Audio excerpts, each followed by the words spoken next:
أموالكم التي جعل الله لكم قياما وارزقوهم فيها وكسوهم وقولوا لهم قولا معروفا. وابتلوا اليتامى حتى إذا بلغوا النكاح فإن آنستم منهم رشدا فادفعوا إليهم أموالهم وبشارهم أن يكبروا ومن كان غنيا فليستعفف ومن كان فقيرا فليأكل بالمعروف فإذا دفعتم إليهم أموالهم فأشهدوا عليهم وكفى بالله حسيبا. للرجال نصيب مما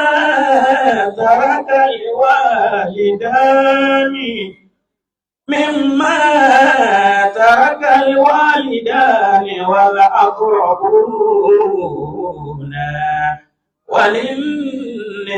وللنساء نصيب مما ترك الوالدان والأقربون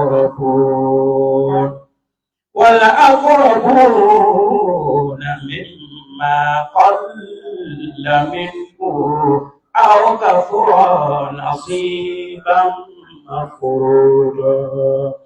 وإذا حضر القسمة أولو القربى واليتامى والمساكين فارزقوهم منه وقولوا لهم قولا معروفا. وليخشى الذين لو تركوا من خلفهم ذرية ضعافا خافوا عليهم فليتقوا الله وليقولوا قولا سديدا. إن الذين يأكلون أموال اليتامى ظلما إنما يأكلون في بطونهم نارا وسيصلون سعيرا. يوصيكم الله في أولادكم للذكر مثل حظ الأنثيين فإن كن النساء فوق اثنتين فلهن ثلثا ما ترك وإن كانت واحدة فلها النصف ولأبويه لكل واحد منهما السدس مما ترك إن كان له ولد فإن لم يكن له ولد وورثه أبواه فلأمه الثلث فإن كان له إخوة فلأمه السدس من بعد وصية يوصي بها أو دين. آباؤكم وأبناؤكم لا تدرون أيهم أقرب لكم نفعا فريدة من الله إن الله كان عليما حكيما. ولكم نصف ما ترك أزواجكم إن لم يكن لهن ولد، وإن كان لهن ولد فلكم الربع مما تركنا من بعد وصية يوصين بها أو دين، ولهن الربع مما تركتم إن لم يكن لكم ولد، وإن كان لكم ولد فلهن الثمن مما تركتم من بعد وصية توصون بها أو دين، وإن كان رجل يورث كلالة أو امرأة وله أخ أو أخت ولكل واحد منهما الثلث، وإن كانوا أكثر من ذلك وهم شركاء في الثلث من بعد وصية يوصى بها أو دين غير مضار، وصية من الله والله عليم حليم. تلك حدود الله ومن يطع الله ورسوله يدخله جنات تجري من تحتها الأنهار خالدين فيها وذلك الفوز العظيم. ومن يعص الله ورسوله ويتعد حدوده يدخله نارا خالدا فيها وله عذاب مهين. واللاتي يأتين الفاحشة من نسائكم فاستشهدوا عليهن أربعة منكم، وإن شهدوا فأمسكوهن في البيوت حتى يتوفاهن الموت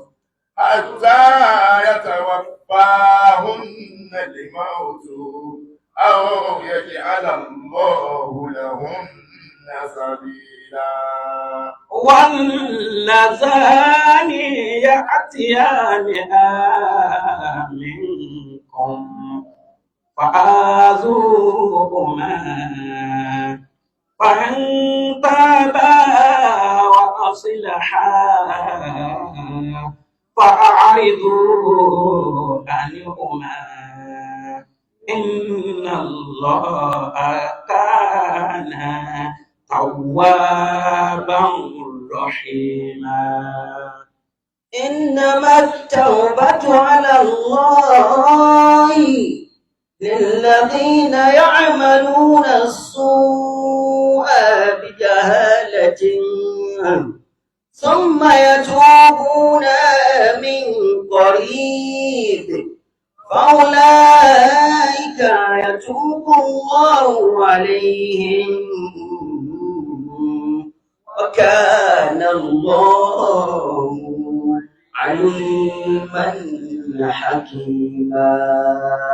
وليست توبة للذين يعملون السيئات حتى إذا حضر أحدهم الموت قال إني تبت الآن ولا الذين يموتون وهم كفار أولئك أعتدنا لهم عذابا أليما. يا أيها الذين آمنوا لا يحل لكم أن ترثوا النساء كرها ولا تعضلوهن لتذهبوا ببعض ما آتيتموهن إلا أن يأتين بفاحشة مبينة وعاشروهن بالمعروف فإن كرهتموهن فعسى أن تكرهوا شيئا ويجعل الله فيه خيرا كثيرا. وإن أردتم استبدال زوج مكان زوج وآتيتم إحداهن قنطارا فلا تأخذوا منه شيئا أتأخذونه بهتانا وإثما مبينا أتأخذونه بهتانا وإثما مبينا وكيف تأخذونه وقد أفضى بعضكم إلى بعض وأخذن منكم ميثاقا غليظا ولا تنكحوا ما نكح آباؤكم من النساء إلا ما قد سلف إنه كان فاحشة ومقتا وساء سبيلا. حرمت عليكم أمهاتكم وبناتكم وأخواتكم وعماتكم وخالاتكم وبنات الأخ وبنات الأخت وأمهاتكم اللاتي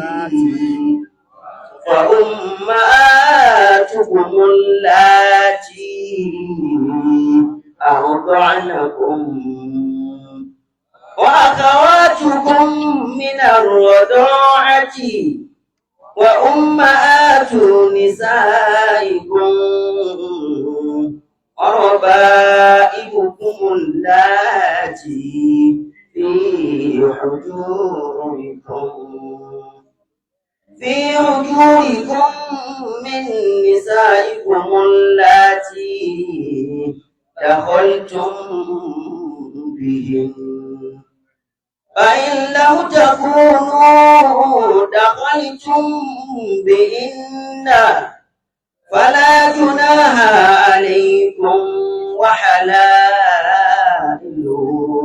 أبنائكم الذين من أصلابكم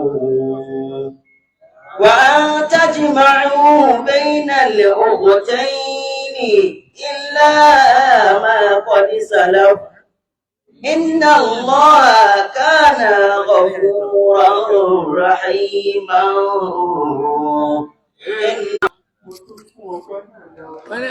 àwọn tó tó ọpẹ́ náà dá. àwọn ní kí ni ìdí ọpẹ́ àwọn. gbogbo àwọn tá a mú Kùránì lọ́wọ́.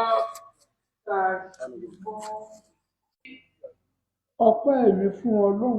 bàbá ní ọpẹ́ àwọn ọ̀dọ̀ Ọlọ́run pé. kódà bó tiẹ̀ ṣe pé inú mi ò kọ́ dùn. bàbá ní kó tiẹ̀ jáde pé inú àwọn ọ̀kọ́ dùn. nígbà tá a fi débì.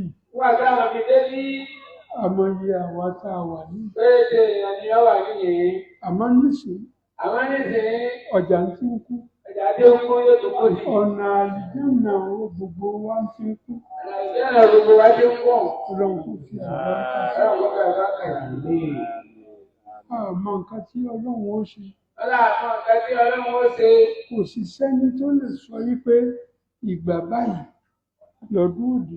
Ìdí pàtó rẹ̀ lọ́wọ́ ẹnìkan wípé ìgbà báyìí lọ́dún òde. Ọ̀la ni ààwẹ̀ òpè ọgbọ̀n. Ọ̀la ni ààwẹ̀ òpè ọgbọ̀n. Tó bá wọ Ọlọ́run. Tó bá wọ Ọlọ́run. Ó sì wù ú. Ó bá yìí wọ Ọlọ́run. Ó lè sọ pé òǹtọ̀ ní iná àlòkù. Ó lè tó mọ́kàndínlọ́gbọ̀n ní àná ìparí ẹ̀. Gẹ́gẹ́ bí àdéhùn. Gẹ́gẹ́ bí àdéhùn. A máa ń ṣe àdúrà. A máa ń ṣàdúrà. Tó bá di mẹ́wàá. Ní mẹ́wàá àkọ́kọ́ à ń ṣàdúrà. Ogún. Ó bá di ogún à ń ṣàdúrà. Tó bá di mọ́kàndín. Ó bá di mọ́kàndínlọ́gbọ̀n. A tún gbọ́dọ̀ ṣe àdúrà. Àwọn ṣàdúrà tí Kùránì náà ti lè tó mẹ́ta. Àsìkò sì tó. Àsìkò sì ti tó. Ọlọ́run dákun kó gbà Ọlọ́run jọ jàre. Ẹ̀yin tẹ̀ ń wo aago. Ẹ̀yin tẹ̀ ń wo aago. Ẹ wo ohun tí aago yín sọ fún mi. Wọ́n ní kí a wo ohun tí aago wa sọ fún wa. Ẹ ń kú bí ìṣẹ́jú mẹ́tàlá. Ìṣẹ́jú mẹ́tàlá.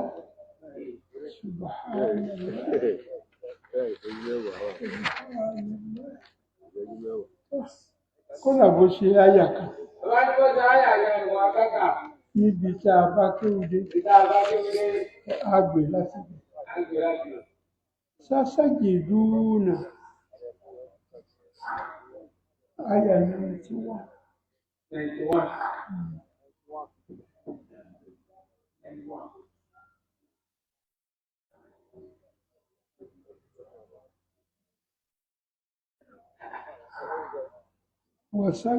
وستجدون آخرين يريدون. وستجدون آخرين يريدون أن يأمنوكم ويأمنوا قومهم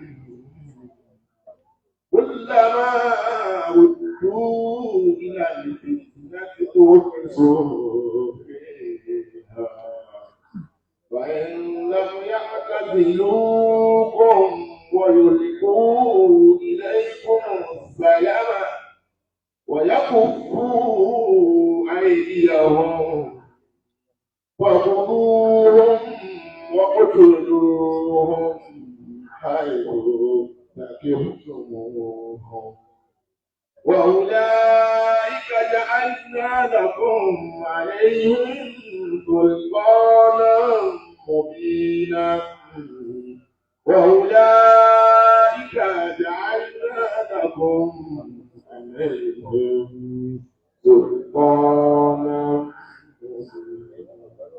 ستجدون آخرين يريدون أن يأمنوكم. Àwọn kan nínú àwọn ọ̀tá yín. Wọ́n fẹ́ kó ṣe pé káwọn ó bá yín dọ̀rẹ́.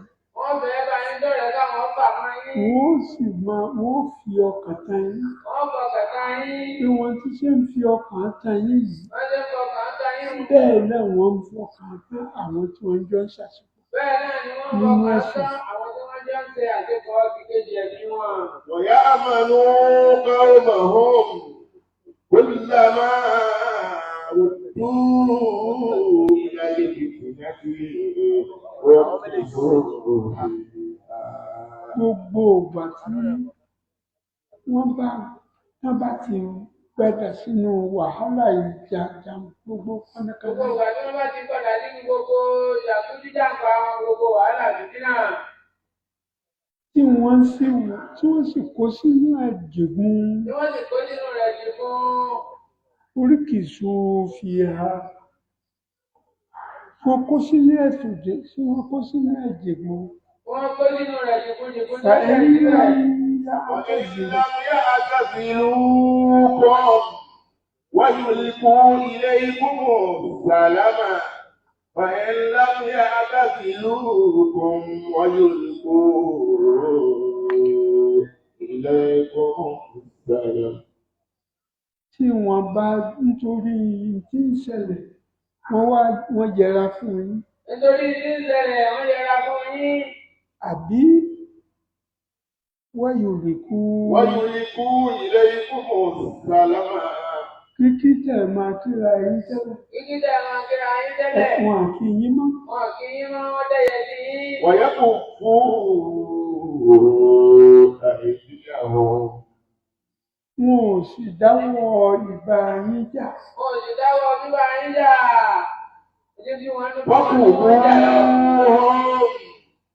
وقتلوهم حيث ثقفتموهم. واقتلوهم. Ẹ bá wọn jà. Wọ́n tún bá yín jà ẹ̀yin náà bá wọn jà. Ní gbogbo ibi tí wọ́n bá wà. Gbogbo ibi tí wọ́n bá ti gbà wọ́n. Ìbá ṣe pé nínú mọ́sálásí ni wọ́n gbéjà wá bá yín. Ẹ má wò wọ́n nù. وأولئك جعلنا لكم عليهم سلطانا مبينا.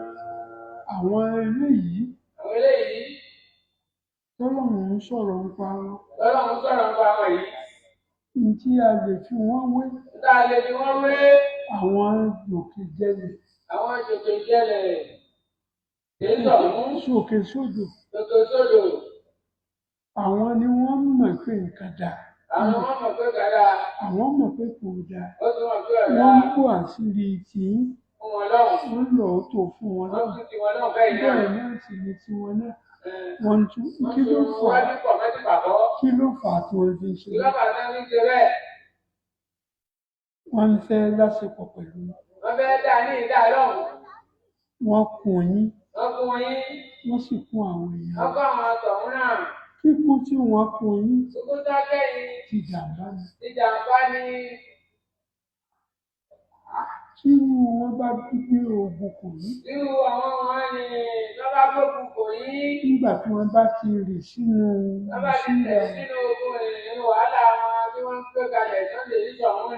ẹ má káwọ́ ró.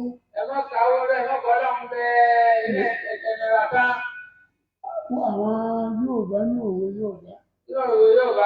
Ó ní Ọlọ́run ń bẹ. Iná nípa gíríntì. Ẹ̀yin tí àwa tí a mọ̀ nípa bí àwọn tí wọ́n máa lọ ọ̀gbẹ́. Àbí àdáko. Oko tí a wá dá ó jẹ́ oko ẹ̀pà. Àti ikú. Àti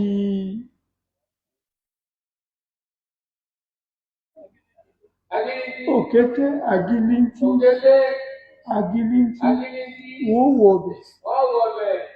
Lọ́gbọ̀n kankan dá. Wọ́n wà jẹ́. Àmọ́ bí wọ́n bá ti rí jẹ́ ń bọ̀. Wọ́n họ. Àmọ́ gìlìntì. Ọlọ́run bẹ́ẹ̀ kò sí nǹkan. Kò ní rí ní sí nǹkan.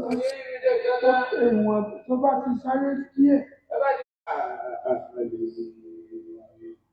Mùsùlùmí sí Mùsùlùmí. Ọlọ́run ní kí mẹ́sẹ́kẹ́lẹ̀ àṣìṣe dé wọ́n wá para wọn. Èyí tó pàkan ni ó ní tí ó ṣe. Kí sì ní tọ́lọ́run sọ pé kó san owó ìtanràn lérí ẹni tó pa. lẹ́yìn owó ìtanràn lẹ́yìn owó ìtàn ó wá mú ẹnìkan ọmọ ẹnìkan ẹni tí ó mú yìí ẹni tí ó mú yìí ó gbọ́dọ̀ jẹ́ mùsùlùmí òdodo ẹjẹ́ mùsùlùmí òdodo gẹ́gẹ́ bí ẹni tí wọ́n pa gẹ́gẹ́ bí ẹni tí wọ́n pa àyè tó jẹ́ ẹrú ọjọ́ ẹrú yọ̀bọ̀ kù lọ́rọ̀ ẹ̀ kó sílẹ̀ ó sọ ọ́dọ̀ pẹ̀lú àyè kó sọ́dọ̀ mọ́lú àyè. إلا أن يصدقوا náà àkùbárù.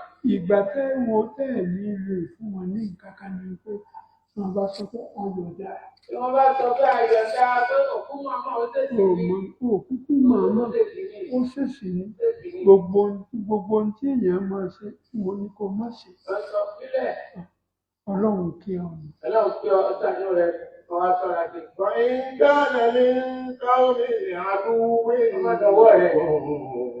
وهو مؤمن tó bá ṣe pé ẹni tí wọ́n pa yìí ọba wa jẹ bẹ́ẹ̀ tó pa yìí mùsùlùmí ni onígbàgbọ́ onígbàgbọ́ òdodo ni ó sì jí ọ̀tá yín ó sì jọ́ta yín وتحرير رقبة مؤمنة ìtanràn tiẹ̀ ìtàn sí ẹ̀ òun náà ni pé kó sọ ẹrú kan dọ́mọ. òun náà ṣẹ́jú kọ̀dọ̀ wọn.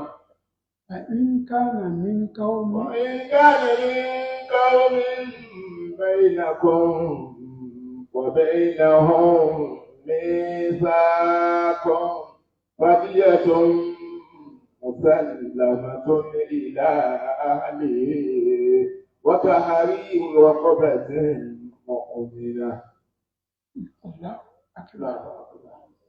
lọ́wọ́ ṣe wà ń kánà mí káwọ́ mi bainakum wa bainahum mithaqun fadí.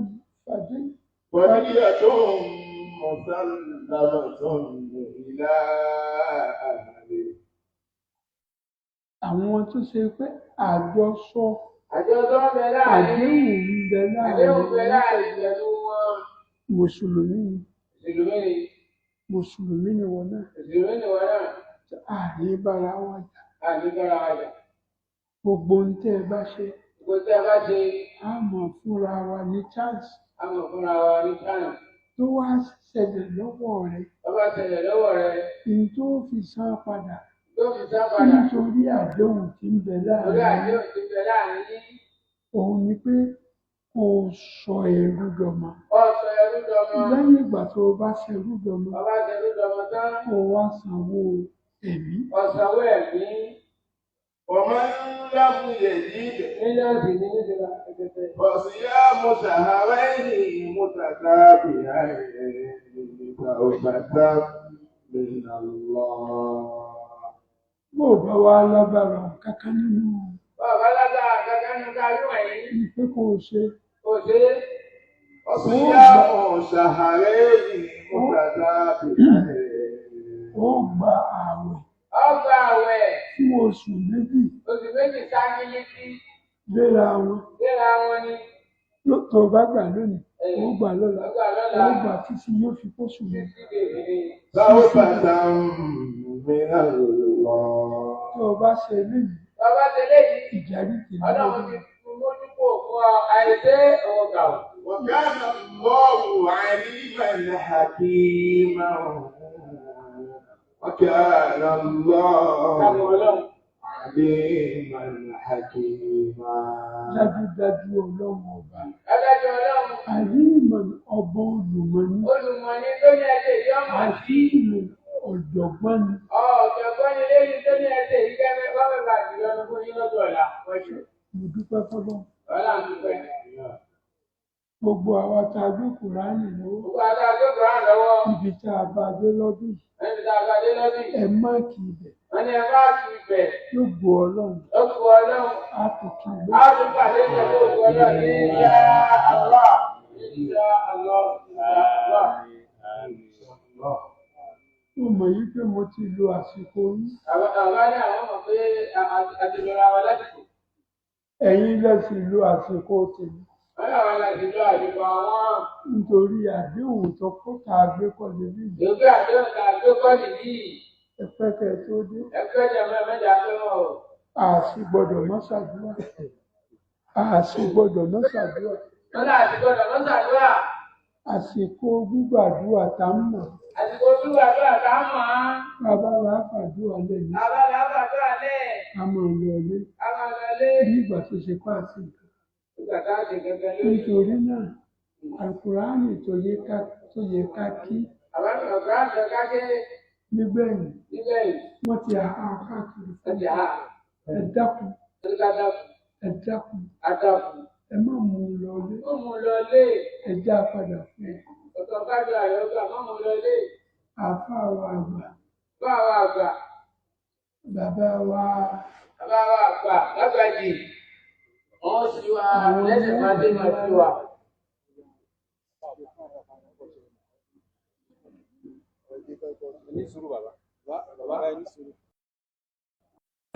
بسم الله الرحمن الرحيم.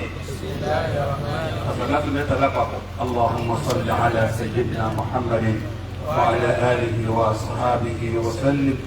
اللهم صل على سيدنا محمد وعلى آله وأصحابه وسلم. اللهم صل على سيدنا محمد وعلى آله وأصحابه وسلم. أستغفر الله إنه كان غفارا. أستغفر الله إنه كان غفارا. أستغفر الله إنه كان غفارا. سبحان الله والحمد لله ولا إله إلا الله والله أكبر. سبحان الله والحمد لله ولا إله إلا الله والله أكبر. سبحان الله والحمد لله ولا إله إلا الله والله أكبر. يا ربي اللهم اغفر لي، اللهم ارحمني، اللهم ارزقني. الحمد لله رب العالمين. الحمد لله رب العالمين. الحمد لله رب العالمين. بسم الله الفاتحة. بسم الله الرحمن الرحيم. الحمد لله رب العالمين الرحمن الرحيم مالك يوم الدين. إياك نعبد وإياك نستعين. اهدنا الصراط المستقيم صراط الذين أنعمت عليهم غير المغضوب عليهم ولا الضالين. آمين. àwọn bàbá ilé yìí yóò jẹ́ báyìí níbi tí ń fi ẹjọ́ títí ó sì wà lọ́dọ̀ wa náà nù àbí ó sì wà lọ́dọ̀ wa náà fún yóò sì ṣe máa bẹ̀rẹ̀ lọ ọlọ́run ọgbà fún wa insha Allah.